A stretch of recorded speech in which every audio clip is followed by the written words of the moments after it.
بسم اللہ الرحمن الرحیم۔ بسم اللہ الرحمن الرحیم۔ عزیز طلباء و طالبات، السلام علیکم ورحمۃ اللہ وبرکاتہ و مغفرتہ۔ آج ہم حدیث نمبر 1 پڑھیں گے جو بی ایس کے سلیبس میں شامل ہے، اور اس حدیث نمبر 1 کے جو اہم موضوعات ہیں ان میں ایک ہے کہ زکوٰۃ کے مقاصد کیا ہیں، اور دوسرا جو ہے اس کا اہم موضوع اس حدیث میں صلہ رحمی کے متعلق بتایا گیا ہے، اور تیسرا سائل کا کیا حق ہے، مسکین کا کیا حق ہے، اور پڑوسی کا کیا حق ہے۔ اور میں ہوں ڈاکٹر محمد سعید شیخ، اور آج ہم انشاءاللہ حدیث نمبر 1 کا ترجمہ اور اس کی مختصر تشریح پڑھیں گے۔ سب سے پہلے ہم حدیث کے متن کی تلاوت کر لیتے ہیں، اور اس کے بعد جو ہے وہ ہم اس کے ترجمہ اور تشریح کی طرف جائیں گے۔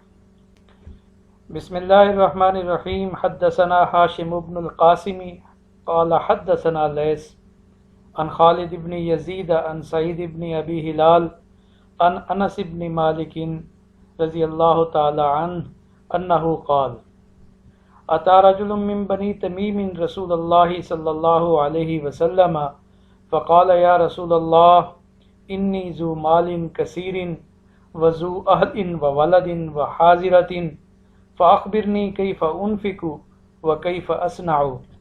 فقال رسول الله صلى الله عليه وسلم تخرج الزكاة من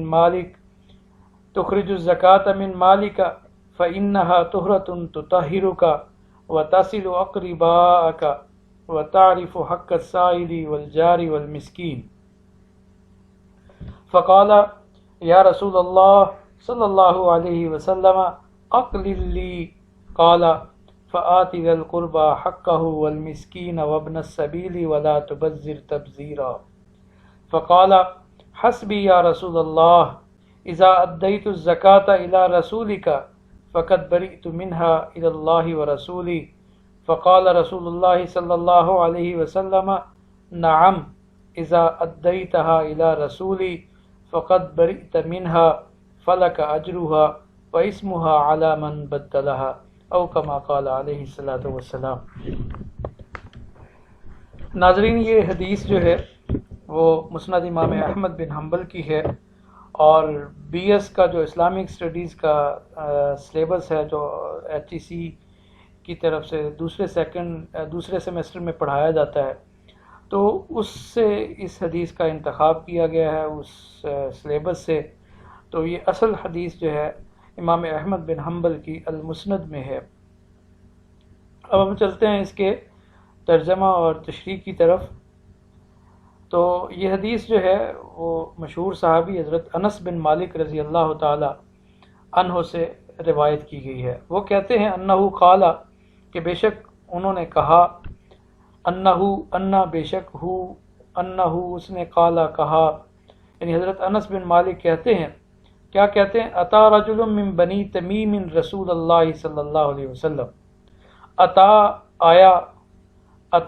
آیا رجل ایک آدمی، من بنی تمیم بنی تمیم میں سے ایک مرد کس کے پاس آیا؟ رسول اللہ صلی اللہ علیہ وسلم، رسول اللہ صلی اللہ علیہ وسلم کے پاس۔ حضرت انس بن مالک کہتے ہیں کہ رسول اللہ صلی اللہ علیہ وسلم کی خدمت میں بنی تمیم کا ایک شخص، قبیلہ تمیم کا ایک شخص رسول اللہ صلی اللہ علیہ وسلم کی خدمت میں حاضر ہوا۔ فقال، پس اس نے کہا، اس نے حاضر ہو کر یہ عرض کی، کیا عرض کی؟ یا رسول اللہ، اے اللہ کے رسول، انی ذو مال کثیر وذو اہل وولد وحاضرۃ، کہ اے اللہ کے رسول، انی ذو مال کثیر، میں بہت مالدار آدمی ہوں۔ انی کا معنی ہوتا ہے بے شک، میں ذو مال مال والا، کثیر بہت، میں بہت مالدار آدمی ہوں۔ وذو اہل و ولد، اور مالدار ہونے کے ساتھ میرا خاندان اور قبیلہ اور کنبہ ہے، وہ ولدن اور میری اولاد ہے، یعنی میں اہل و عیال والا اور اولاد والا ہوں، وہ حاضرتن اور میرے ہاں مہمان نوازی بھی ہوتی ہے، مہمانداری بھی کرنے والا ہوں۔ تو اب آپ کیا کریں، آگے وہ عرض کرتا ہے فَأَخْبِرْنِي كَيْفَ أُنْفِقُ وَكَيْفَ أَصْنَعُ، اے اللہ کے رسول فَأَخْبِرْنِي مجھے خبر دیجئے، کیف انفقو میں کیسے خرچ کروں، وکیف اصنع اور میں کیسی روش اختیار کروں یا میں کیسے کروں۔ تو یہ بنی تمیم کا یہ شخص جو ہے یہ آپ صلی اللہ علیہ وسلم کی خدمت میں حاضر ہوتا ہے اور عرض کرتا ہے اللہ کے رسول کہ میں بہت مالدار آدمی ہوں، میرے پاس مال جو ہے وہ کثیر ہے، میرے اہل و عیال بھی ہے، بیوی بچے بھی ہیں، اولاد بھی ہے، اور میں مہمان نواز بھی ہوں، میرے پاس مسافر اور دیگر لوگ آتے رہتے ہیں، میں ان کی مہمان نوازی کرتا ہوں، لیکن پھر بھی آپ سے مشورہ کرنے آیا ہوں، آپ مجھے بتائیے کہ کیف انفقو و کیف اصنع، کیف انفقو میں کیسے خرچ کروں، و کیف اصنع اور میں کیسے کروں یا میں کیا کروں۔ تو یہ شخص آیا، تو اس پر آپ صلی اللہ علیہ وسلم نے جو ہے اسے کیا ہدایت دی، فقال رسول اللہ صلی اللہ علیہ وسلم، پس قال فرمایا رسول اللہ صلی اللہ علیہ وسلم نے، رسول اللہ صلی اللہ علیہ وسلم نے فرمایا تخرج الزکاۃ من مالک، تخرج تو نکال، الزکاۃ زکوٰۃ کو، من مالکا اپنے مال سے، فإنها طہرۃ تطہرک کہ بے شک وہ جو زکوٰۃ ہے وہ پاکیزہ ہے، پاک صاف ہے، وہ تجھے بھی پاک کر دے گی، وتصل اقرباءک، وتصل اور تو صلہ رحمی کر، تو جوڑ اقرباءک اپنے قریبی رشتہ داروں سے، اپنے اہل قرابت کے ساتھ تو صلہ رحمی کر، ان کے ساتھ معاملات کو جوڑ، وتعرف حق السائل والجار والمسکین، وتعرف اور تو پہچان سائل کا حق، والجار اور پڑوسی کا حق، والمسکین اور مسکین کا حق۔ حدیث کی اس جزء میں آپ صلی اللہ علیہ وسلم نے جو اسے اس کے سوال کے جواب میں فرمایا، پہلا تو آپ صلی اللہ علیہ وسلم نے یہ ارشاد فرمایا کہ تو اپنے مال سے زکوٰۃ نکال۔ زکوٰۃ جو ہے یہ اسلام کے جو ارکان ہیں، نماز کے بعد دوسرا اہم رکن زکوٰۃ ہے۔ آپ زکوٰۃ کی اہمیت اس اعتبار سے دیکھیے کہ قرآن مجید میں 82 مرتبہ جہاں نماز کا حکم آیا اور اس کے ساتھ زکوٰۃ کا بھی حکم آیا، اقیم الصلاۃ نماز قائم کرو، وآتوا الزکاۃ اور زکوٰۃ دو۔ زکوٰۃ ہر شخص پر فرض نہیں ہے، زکوٰۃ اس پر فرض ہے جو صاحب نصاب ہو اور اس کے پاس اس نصاب پر 1 سال کا عرصہ گزر گیا ہو، پھر اس پر زکوٰۃ فرض ہے۔ تو اس زکوٰۃ کے جو لغوی معنی ہیں، زکوٰۃ کے لغوی معنی ہوتے ہیں پاک کرنا، پاک صاف کرنا، پاکیزگی، طہارت، اور اس کا ایک لغوی معنی نشو و نما پانا، بڑھانا، بڑھنا اور پھلنا پھولنا بھی ہے۔ تو زکوٰۃ میں یہ دونوں معنی پائے جا رہے ہیں جو اسلام کا حکم ہے زکوٰۃ، کیونکہ اس سے انسان جو ہے وہ پاکیزہ بھی ہوتا ہے، زکوٰۃ ادا کرنے سے اس کا باقی مال پاک صاف ہو جاتا ہے، اور دوسرا یہ ہے کہ یہ مال کے بڑھنے کا سبب بھی ہے۔ قرآن مجید میں بہت ساری جگہوں پر اللہ تبارک و تعالی نے زکوٰۃ کا حکم دیا ہے، اللہ کی راہ میں خرچ کرنے کا حکم دیا ہے۔ آپ دیکھیے سورہ بقرہ میں اہل ایمان کی جو اللہ تبارک و تعالی نے صفات بیان کی ہیں کہ یؤمنون بالغیب ویقیمون الصلاۃ، تو یہ نماز غیب پر ایمان رکھتے ہیں، نماز قائم کرتے ہیں، اور اگلی بات کیا ہے وَمِمَّا رَزَقْنَاهُمْ يُنْفِقُونَ، جو اللہ نے انہیں دیا ہے اس میں سے خرچ کرتے ہیں۔ تو اللہ کی راہ میں خرچ کرنا، زکوٰۃ دینا، یہ اچھی صفت ہے۔ اللہ تبارک و تعالیٰ فرماتے ہیں وَأَنفِقُوا مِمَّا رَزَقْنَاكُم مِّن قَبْلِ أَن يَأْتِيَ أَحَدَكُمُ الْمَوْتُ، کہ تم اللہ کی راہ میں خرچ کرو جو ہم نے تمہیں رزق دیا ہے قبل اس کے کہ تمہیں موت آ جائے۔ اور سورہ توبہ میں ہے اللہ تبارک و تعالیٰ فرماتے ہیں خُذْ مِنْ أَمْوَالِهِمْ صَدَقَةً تُطَهِّرُهُمْ وَتُزَكِّيهِمْ، کہ اللہ کے رسول ان کے مالوں سے صدقہ لیجئے، زکوٰۃ لیجئے، انہیں پاک کیجئے، تو یہاں بھی اللہ کے رسول کیا فرما رہے ہیں؟ تخرج الزکات، آپ زکوٰۃ نکالیے، من مالک، اپنے مال سے، فإنها طہرۃ تطہرک، تو یہ کیا ہے؟ یہ عمل، یہ پاکیزہ عمل، یہ زکوٰۃ کا، تطہرک، تجھے پاک کر دے گا۔ تو زکوٰۃ فرض ہے ان لوگوں پر جو صاحب نصاب ہوتے ہیں، اور زکوٰۃ کے علاوہ بھی اللہ کی راہ میں خرچ کرنا، اس کی بھی بہت زیادہ تاکید آئی ہے۔ دوسری چیز اس حدیث میں جو بیان ہوئی ہے، وَتَصِلُ أَقْرِبَاءَكَ، وَتَصِلُ أَقْرِبَاءَكَ، اپنے رشتہ داروں کے ساتھ صلہ رحمی کیا کرے۔ صلہ رحمی کیا ہے؟ رشتہ داروں کے ساتھ جوڑ کے رکھنا، رشتہ داروں کی ضرورتوں کو پورا کرنا، ان کو اگر کوئی خوشی ملے تو ان کو مبارکباد دینا، انہیں کوئی تکلیف اور رنج پہنچے تو ان کے ساتھ جا کر اس غم کو ہلکا کرنے کے لیے ان کے ساتھ گفت و شنید کرنا، ضرورت مند ہوں تو ان پر مال خرچ کرنا۔ ایک قرآن پاک کی آیت ہے، اللہ فرماتے ہیں یسألونک ماذا ينفقون، کہ اے رسول اکرم صلی اللہ علیہ وسلم، اے نبی، آپ سے یہ پوچھتے ہیں کہ کیا خرچ کریں۔ قل ما انفقتم من خیر فللوالدین والاقربین، کہ اے محمد صلی اللہ علیہ وسلم ان سے فرما دیجئے کہ تم مال خرچ کرو کس کے لیے؟ والدین کے لیے اور رشتہ داروں کے لیے، یتیموں کے لیے، مساکین کے لیے۔ تو صلہ رحمی کا بڑا حکم ہے۔ اللہ تبارک و تعالی فرماتے ہیں سورہ رعد کے اندر، والذین یصلون ما امر اللہ بہ ان یوصل، کہ وہ جو اللہ نے ملانے کا حکم دیا ہے اس کو ملاتے ہیں۔ اور بلکہ حدیث میں تو یہاں تک بھی آتا ہے کہ سل من قطعک واعط من حرمک واعف عمن ظلمک، سل من قطعک، جو آپ سے توڑے اس سے بھی جوڑو۔ یہ نہیں ہے کہ جو آپ کے ساتھ اچھا تعلق رکھتا ہے آپ اس کے ساتھ اچھا تعلق رکھیں، جو آپ کے ساتھ احسان کا معاملہ کرے آپ اس کے ساتھ معاملہ احسان کا کریں۔ یعنی اسلام تو یہ کہتا ہے کہ سل من قطعک، جو آپ سے قطع تعلق کرے، جو آپ سے تعلقات کو توڑے اس کے ساتھ بھی آپ جوڑیے، جو آپ کے ساتھ اچھا سلوک نہیں کرتا اس کے ساتھ بھی آپ اچھا سلوک کیجیے۔ تو رشتہ داروں کے ساتھ صلہ رحمی۔ اور تیسری بات آپ صلی اللہ علیہ وسلم نے فرمائی، وَتَعْرِفُ حَقَّ السَّائِلِ، وَتَعْرِفُ، تو پہچان، حق السائل، سائل کا حق، والجار، جار کہتے ہیں پڑوسی کو، پڑوسی کا حق، والمسکین، اور مسکین کا حق۔ مسکین کہتے ہیں وہ شخص جس کے پاس اتنے روپے پیسے نہ ہوں کہ وہ اپنے اہل و عیال کی صحیح معنوں میں کفالت کر سکے، یعنی ضرورت مند۔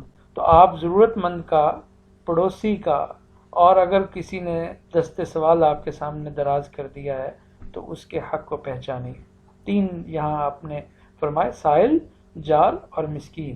سائل، قرآن پاک کی آیت ہے کہ وفی اموالہم حق للسائل والمحروم، کہ ان کے مالوں میں سائل کا بھی حق ہے اور محروم کا بھی حق ہے۔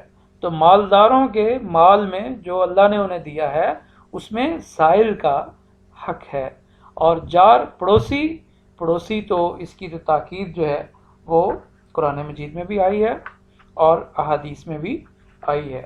حضور صلی اللہ علیہ وسلم کی ایک حدیث ہے، آپ صلی اللہ علیہ وسلم فرماتے ہیں کہ ما زال جبریل یوصینی عن الجار حتی ظننت انہ سیورثہ، کہ جبرائیل علیہ السلام میرے پاس جو احکام لاتے رہے اور وہ ہمیشہ ہمسایوں کی حقوق کی تاکید کرتے رہے اور اتنے احکامات لاتے رہے کہ مجھے یہ خیال ہونے لگا کہ کہیں پڑوسی کو وراثت میں حصہ نہ دے دیا جائے۔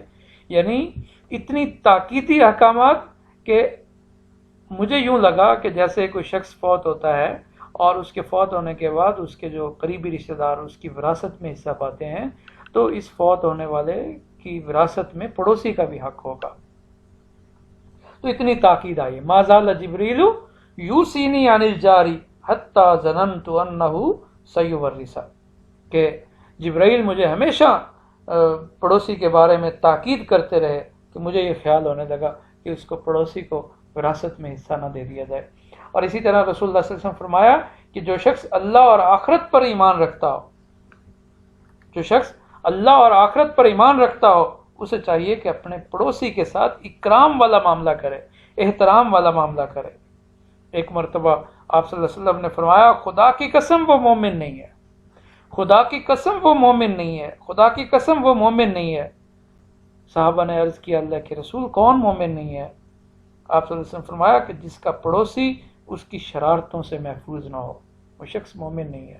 آپ تصور میں لائیں کہ رسول اللہ صلی اللہ علیہ وسلم جس شخص کے بارے میں قسم کھا کے کہہ رہے ہوں کہ وہ مومن نہیں ہے، تو اس کا آخرت میں کیا حال ہوگا۔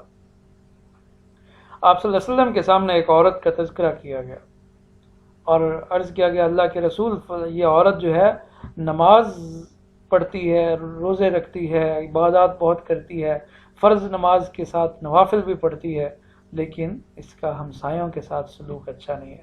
آپ صلی اللہ علیہ وسلم نے فرمایا کہ یہ عورت جو ہے وہ جنت میں نہیں جائے گی۔ اور ایک عورت کے بارے میں اور بتایا گیا کہ وہ اتنی زیادہ نوافل تو نہیں پڑھتی، فرض نماز پڑھتی ہے لیکن نوافل کا اہتمام نہیں کرتی، اور روزے فرض رکھتی ہے لیکن نفلی روزے کا اہتمام نہیں کرتی، لیکن اس کا پڑوسیوں کے ساتھ اچھا سلوک ہے۔ آپ صلی اللہ علیہ وسلم نے ارشاد فرمایا کہ یہ عورت جنت میں جائے گی۔ تو پڑوسیوں کے بہت زیادہ حقوق ہیں۔ آج ہم دیکھتے ہیں جس طرح کا ہمارے ہاں رواج آ گیا ہے کہ ہمیں مہینوں کیا سالوں پتہ نہیں چلتا کہ ہمارے پڑوس میں کون رہ رہا ہے۔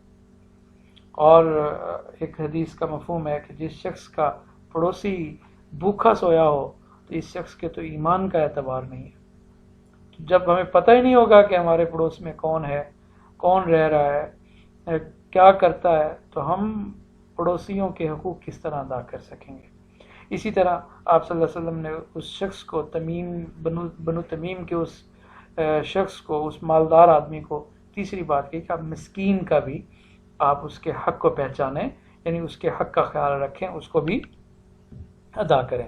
فقال رسول اللہ صلی اللہ علیہ وسلم نے فرمایا تخرج الزکات من مالک، کہ تو اپنے مال سے زکوٰۃ کو نکال، فإنها طہرۃ تطہرک، کہ یہ پاکیزہ عمل تجھے پاک کر دے گا، وتصل اقرباک، اور تو اپنے رشتہ داروں کے ساتھ صلہ رحمی کیا کر۔ ایک حدیث پاک ہے اللہ کے رسول صلی اللہ علیہ وسلم نے فرمایا کہ جو شخص یہ چاہے کہ اس کے رزق میں فراخی ہو، اس کے رزق میں اضافہ ہو اور اس کی عمر بھی زیادہ ہو، تو اسے چاہیے کہ صلہ رحمی کرے۔ وتعریف حق السائل والجار والمسکین، اور تو سائل کا، پڑوسی کا اور مسکین کا حق کو پہچان، تمہیں اس کے حق کی معرفت ہونی چاہیے۔ اس شخص نے عرض کیا اے اللہ کے رسول، فقال یا رسول اللہ اقلل لی، اے اللہ کے رسول کچھ کم کیجیے۔ یعنی یہ احکامات اس میں بہت سارے آ گئے، اور میں پہلے بھی عرض کیا کہ میرے پاس مہمان بھی آتے ہیں، میرا اہل و عیال بھی بڑا ہے، تو میں مہمانوں پر بھی خرچ کرتا رہتا ہوں، اور ابھی بیچ میں بہت ساری چیزیں آ گئیں، زکوٰۃ ہے، سائل کا حق، اقلل لی، کچھ کم کیجیے۔ قال، آپ صلی اللہ علیہ وسلم نے فرمایا، کیا فرمایا؟ آپ صلی اللہ علیہ وسلم نے قرآن کی آیت پڑھی، فآت ذی القربى حقہ والمسکین وابن السبیل ولا تبذر تبذیرا۔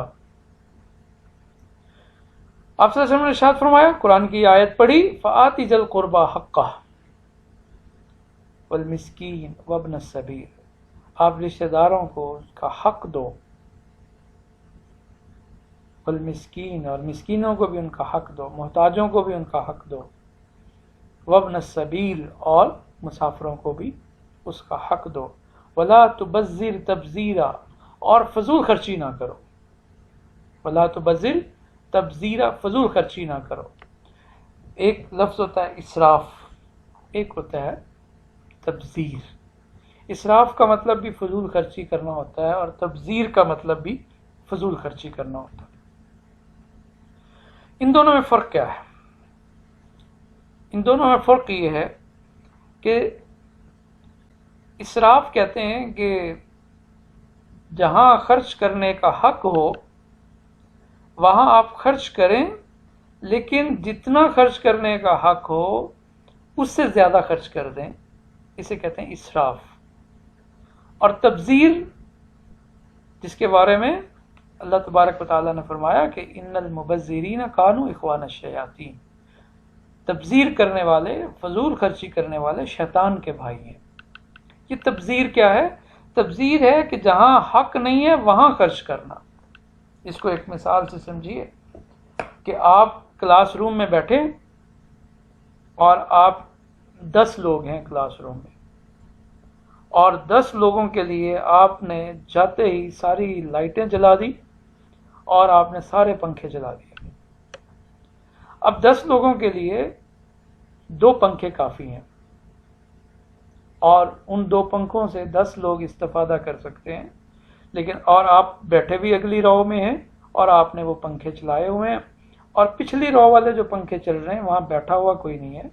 تو یہ اسراف ہے کہ آپ کا حق ہے کہ آپ استعمال کریں، آپ لائٹ پنکھا استعمال کریں، ہوا لیں، لیکن اتنی جتنی آپ کو ضرورت ہے. تو 2 پنکھوں سے ضرورت پوری ہوتی ہے، اور آپ نے کلاس روم کے 6 پنکھے چلائے ہوئے. یا اپنے گھر میں مثال لے لیجئے کہ آپ ایک جگہ بیٹھے ہوئے ہیں اور آپ پنکھا لے رہے ہیں اور ساتھ میں 2 پنکھے اور چلائے ہوئے ہیں. تو یہ اسراف ہے. اور تبذیر کیا ہے کہ آپ نے یہاں سے 10 کے 10 اٹھ کے آپ کینٹین پہ چلے گئے یا لائبریری چلے گئے یا لیب میں چلے گئے اور پنکھے اور لائٹیں چل رہی ہیں. اب کیا ہے، اب ان کا استعمال ٹھیک نہیں تھا، اب آپ نے ان کو فضول میں چلا لیا. تو اسے کہتے ہیں تبذیر، جہاں نہ اسراف جائز ہے اور نہ تبذیر جائز ہے. اور پھر سورہ فرقان میں آپ پڑھ چکے ہیں کہ اللہ تبارک و تعالیٰ نے جو عباد الرحمن کی جو ہے نا وہ صفات بیان کی، تو اس میں یہ بھی ہے کہ وہ میانہ روی کے ساتھ خرچ کرتے ہیں، نہ بخل کرتے ہیں اور نہ فضول خرچی کرتے ہیں. تو یہاں بھی اس آیت میں جو کہ آپ صلی اللہ علیہ وسلم نے یہ تلاوت فرمائی کہ ولا تبذر تبذیرا، تو فضول خرچی نہ کر، تو فضول میں مال نہ اڑا. فقالا، اس نے عرض کیا، اس نے کہا حسبی یا رسول اللہ، اے اللہ کے رسول مجھے کافی ہے، مجھے کافی ہے، مجھے آپ کی بات سمجھ آ گئی، میں نے آپ کی نصیحت لے لی، میں نے آپ کی ہدایات لے لی. اور اس نے عرض کیا اذا ادیت الزکات الی رسولک، کہ اذا جب ادیت میں ادا کر دوں زکوٰۃ کو الی رسولک، آپ کے قاصد کو، آپ کے بھیجے ہوئے بندے کو، آپ کے اپائنٹی کو جب میں زکوٰۃ دے دوں، فقط بریت منہا الی اللہ ورسولہ، فقط بریت کہ میں بری ہو گیا، منہا اس فرض سے، اس ذمہ داری سے، الی اللہ ورسول، اللہ اور اس کے رسول کی طرف. یعنی کیا آپ کا جو قاصد آئے، آپ کا جو اپائنٹی آئے، یا جس کی آپ ڈیوٹی لگائیں زکوٰۃ کی کلیکشن کی، اور وہ مجھ سے زکوٰۃ میں اس کے حوالے کر دوں، تو کیا میں اللہ اور اللہ کے رسول کی نگاہ میں اس رسپانسبلٹی سے، اس ذمہ داری سے، اس فرض سے جو میرے اوپر اللہ اور اللہ کے رسول نے عائد کیا ہے کہ میرے مال پر زکوٰۃ ہے اور میں آپ کے قاصد کو دے دیتا ہوں، تو کیا زکوٰۃ میری ادا ہو گئی؟ فقال رسول اللہ صلی اللہ علیہ وسلم، رسول اللہ صلی اللہ علیہ وسلم نے فرمایا نعم، جی ہاں، آپ کی زکوٰۃ ادا ہو گئی. اذا ادیتہا الی رسولی، جب آپ اس زکوٰۃ کو میرے قاصد کے حوالے کر دیں گے، اسے ادا کر دیں گے، فقط بریت منہا، آپ اس سے بری ہو گئے، آپ اس سے بری الذمہ ہو گئے، آپ اس سے اپنی ذمہ داری سے عہدہ برا ہو گئے. فلک اجرھا، آپ کو اس کا اجر ملے گا. فلک، آپ کے لیے، اجرھا، اس کا اجر ہوگا. واسمھا علی من بدلھا، اور اس کا گناہ اس پر ہوگا جس نے اس کو تبدیل کیا. تو اس حدیث کے اس حصے سے ہمیں ایک تو یہ پتہ چلتا ہے کہ اگر ریاست حدیث اس کی زکوٰۃ کی کلیکشن کرے تو ریاست کو حق ہے کہ وہ کر سکتی ہے، اور مالدار لوگوں کو چاہیے کہ وہ ریاست کو زکوٰۃ دے دیں. جیسے اس حدیث سے پتہ چل رہا ہے کہ رسول اللہ صلی اللہ علیہ وسلم کیا فرما رہے ہیں کہ اگر آپ میرے قاصد کو، یعنی جس کی میں ڈیوٹی لگاؤں زکوٰۃ کی کلیکشن کی، عاملین زکوٰۃ کی، تو اس کو آپ ادا کر دیں، تو ریاست کو زکوٰۃ دی جا سکتی ہے، تاکہ ریاست پھر وہاں خرچ کرے جہاں زکوٰۃ کی خرچ کرنے کی ضرورت ہے. اور دوسرا یہ ہے کہ اگر ریاست کے عامل نے، کسی افسر نے زکوٰۃ کلیکشن کرنے کے بعد اس میں گڑبڑ کر دی، اس کو اس کے مصرف میں خرچ نہیں کیا، یا اس کو وہاں بیت المال میں جا کے جمع نہیں کیا، خزانہ میں جا کے جمع نہیں کیا، تو اس کی زکوٰۃ ادا ہو گئی اللہ کے رسول فرما رہے ہیں فَلَكَ أَجْرُهَا، آپ کے لیے اس کا اجر ہوگا، اس کا ثواب ہوگا، وَإِسْمُهَا عَلَى مَنْ بَدَّلَهَا، اور جو اس کو تبدیل کرے گا، جو اس کے اندر خیانت کرے گا، اس کا گناہ اس پر ہوگا۔ تو ایک تو زکوٰۃ جو ہے وہ عاملین زکوٰۃ کو دی جا سکتی ہے تاکہ وہ زکوٰۃ اکٹھی کریں اور پھر جہاں ضرورت ہو وہاں کریں۔ لیکن اس وقت ہم جس صورتحال میں اس وقت وہ چونکہ ہمارے یہاں اسلامی ریاست کا نام تو لیا جا رہا ہے لیکن اس طرح اسلامی ریاست کا قیام نہیں ہوا ابھی تک، اور اس طرح زکوٰۃ کا سسٹم موجود نہیں ہے جو اسلام کی زکوٰۃ کی روح ہے۔ تو اب مالداروں کو چاہیے کہ وہ خود تلاش کریں، یہ ان کے اوپر زکوٰۃ فرض ہے۔ اب اس فرض کا مطلب یہ ہے کہ انہوں نے ادا کرنی ہے ہر حال میں، تو ادا کرنے کے لیے اللہ تبارک و تعالیٰ نے قرآن مجید میں اس کے مصرف بھی بیان کر دیے کہ آپ نے کن کو زکوٰۃ دینی ہے۔ انما الصدقات للفقراء والمساکین، یہ اس میں 8 مصارف زکوٰۃ ہیں۔ تو ان مستحق لوگوں کو جن کو زکوٰۃ لگتی ہے تلاش کر کے ان تک زکوٰۃ کو پہنچانا، یہ ہر مالدار کی ذمہ داری ہے، یہ اس کا فرض ہے، اس کو ادا کرے۔ اور اگر اسلامی ریاست ہو اور آدمی یہ سمجھے کہ اگر ریاست کو میں دوں گا تو ریاست اس زکوٰۃ کو اسی طرح خرچ کرے گی جس طرح سے خرچ ہونا چاہیے، تو ریاست کو بھی دی جا سکتی ہے۔ سبحانک اللہم وبحمدک، اشہد ان لا الہ الا انت، استغفرک واتوب الیک۔